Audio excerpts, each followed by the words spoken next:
அவர் மனுஷனை ஏன் பிறந்தார்னா, இந்த மனுஷங்க பூரா தப்பு செய்யறாங்க. மனுஷன் வந்து செம்மையா வாழ தெரியல.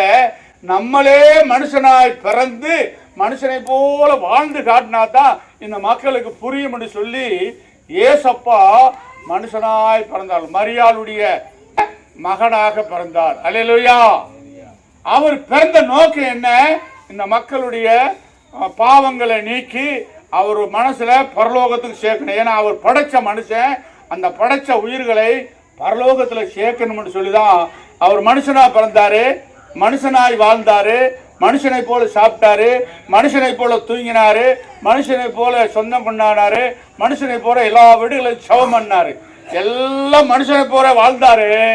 ஆனா மனுஷனை போல பாவம் செய்யல. அல்லேலூயா. என்ன செய்யல? மனுஷனை போல பாவம் செய்யவே இல்லை.